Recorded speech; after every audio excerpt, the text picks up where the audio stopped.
Welcome back to the Matthew Spencer Show.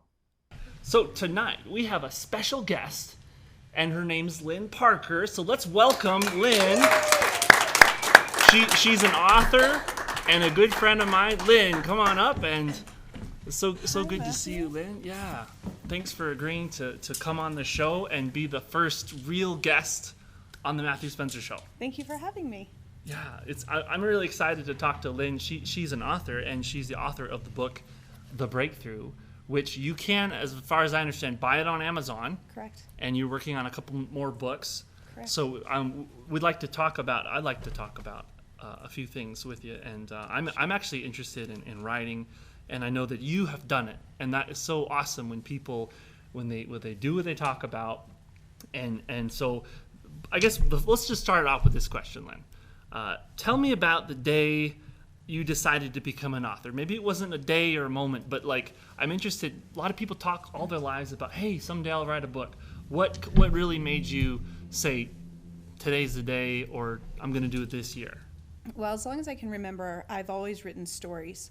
I used to write them when I was in high school. I used to write stories and tell kind of interesting little things using my classmates as characters. And I've always done that. I like to create, just imagine what could happen if we weren't in school right now. What would happen if I was a jock back then? That's what we used to call people involved in sports in the 80s. And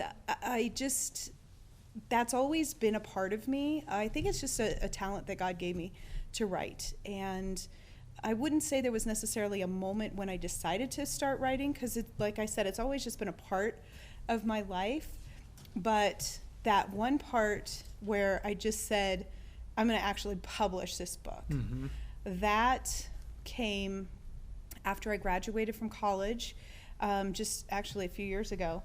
And my professor challenged us to have one of our short stories published. And that's what I did. I just took that little step, and I went, wow, I could do this. This is just, if my one short story could be published, I could maybe do a book. So did it start out as a short story, the book? This particular book did not. Okay. It is actually the third in a series.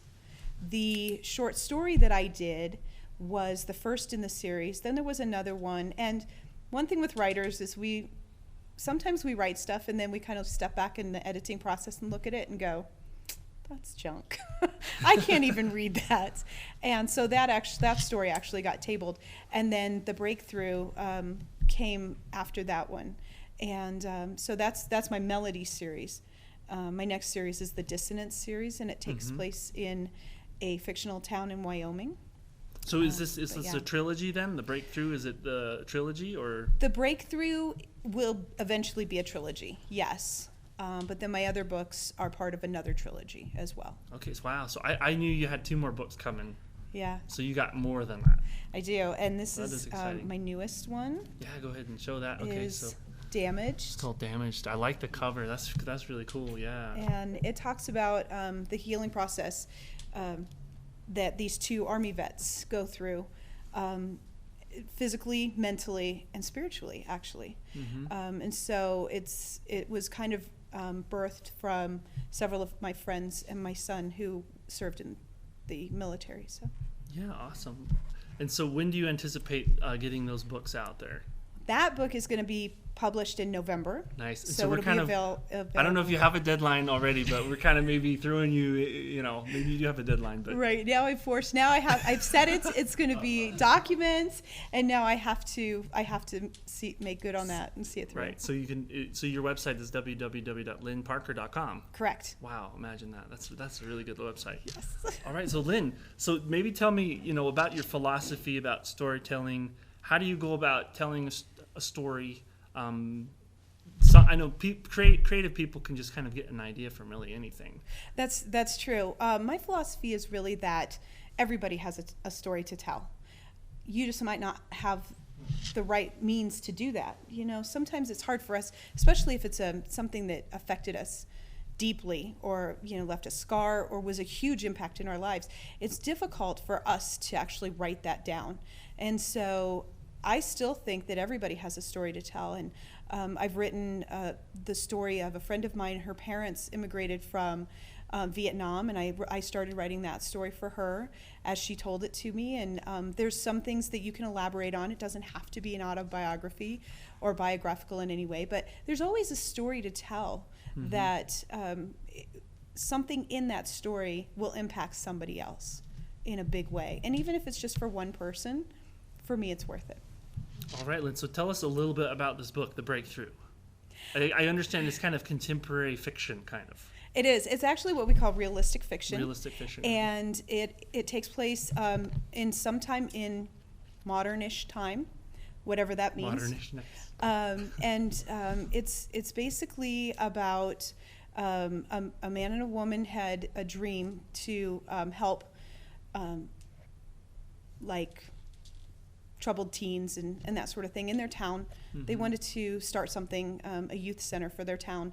And they were getting ready to embark on what they needed to do to accomplish that when she was actually killed. And so now he has to decide, do I still want to carry this dream through, or do I want to put that aside because it was our dream and now she can't be a part of that?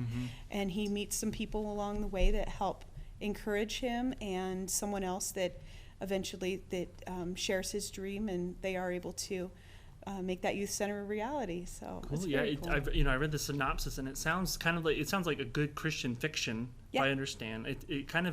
Kind of reminds me of, I'm sure you've seen it. Maybe I even borrowed your DVD, the Facing the Giants kind of movie. Yes. Like that really positive, really faith filled kind of story that Right. people would really be blessed by. Hey, I don't think you actually signed this book. Would you sign it for me? I will. Yeah, so we need to get it. You got to get his signature if you know the author, right? You got to sign the book. Oh my gosh. Okay. Thank you so much, Lynn. Yeah. Yeah. All right. Thank you so much. So, so don't forget to go check her out on her website, lynnparker.com. All right. So we're still here. So, this is maybe perhaps the extended interview. Right. And I really am excited about Walt Disney. Okay, let's just be honest. Walt Disney and Lynn happens to be, I would say, perhaps, would it be justifiable to say infamous for your passion and love of all things Disney? Oh, yes. Yes. Yes, okay. So now that I have you on the hot seat, I just kind of wanted to talk about, what started your love for everything Disney? I mean, you guys have been going, I've known Lynn most of my life, and I always remember you guys always loved to go to Walt Disney World. Yes. So what started that excitement and love of Disney? I think I actually blame my parents because I grew up in South Florida, so we went every year for our birthday. Okay, wow. And I think then when my husband and I got married, that's where we went for our honeymoon. He grew up in Nebraska and hadn't really been past Oklahoma ever, except for when he went to the military. And so I said, oh, we're going to go to Disney World then. So then he caught the Disney fever, I guess. And from there, it just, we've shared that with our children as well, and anticipate sharing that with our grandchildren. I think the big draw to Disney is just every time I go, and I'm getting goosebumps again.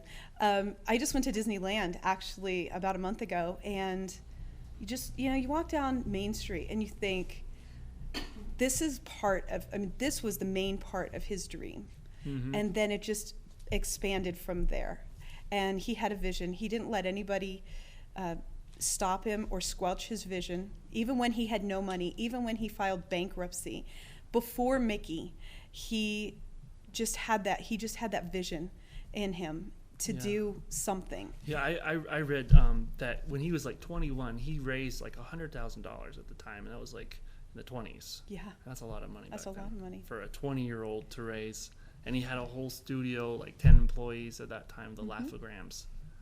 So, but anyway, so what attracts you so much to Walt Disney and Disneyland? Is there a specific thought or?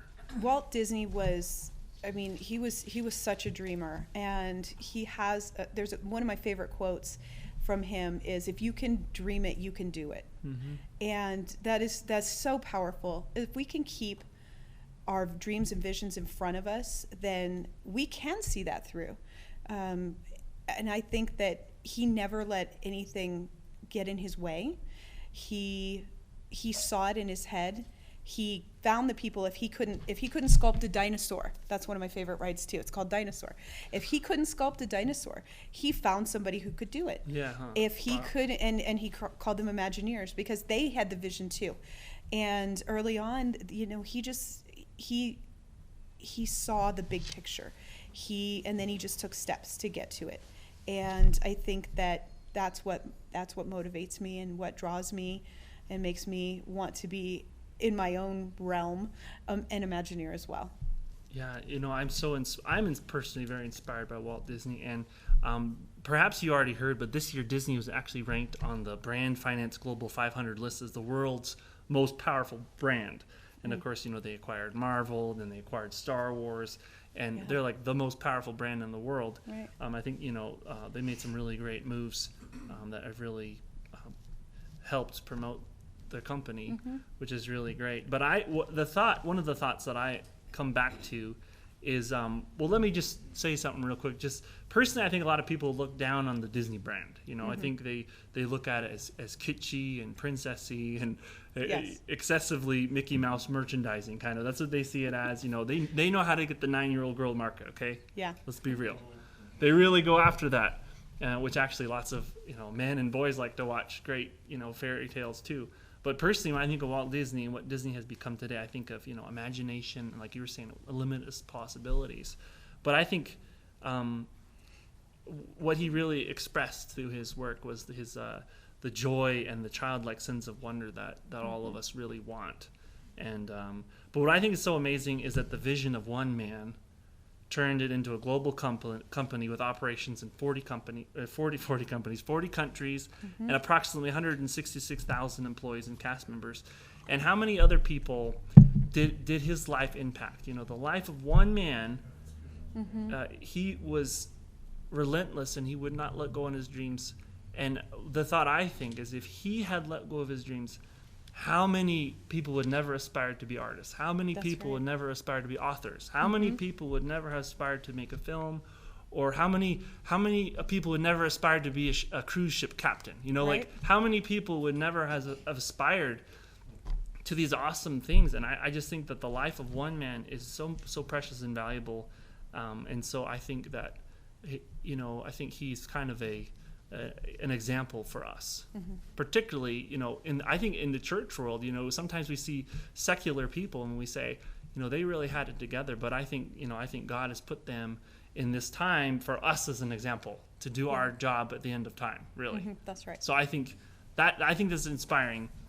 So, Lynn, is there anything that you haven't said that you want to say? And I know that we could be here all night. This is Lynn we're talking about, right? I will keep it short. But I will tell you, I'm going to Disney World again. So. Oh wow. Yeah. I didn't have to pay for the trip to Disneyland, but we're celebrating actually my mom's 70th birthday, and one of my daughters is turning 21. So. Awesome. Well, happy birthday, Jan's here live in the audience. Yeah. Well, thank you so much, Lynn. Thanks for coming, and thanks for letting me interview you. So Thank you an for honor. having me. Yeah. Thank you so much. Thank you. Yeah.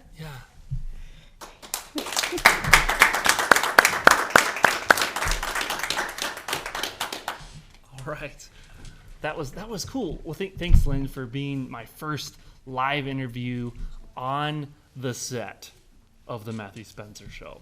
And I do, my plan is to continue to interview people and reach out to people that, are outside of our circles, and people that I find very, very, inspiring and interesting.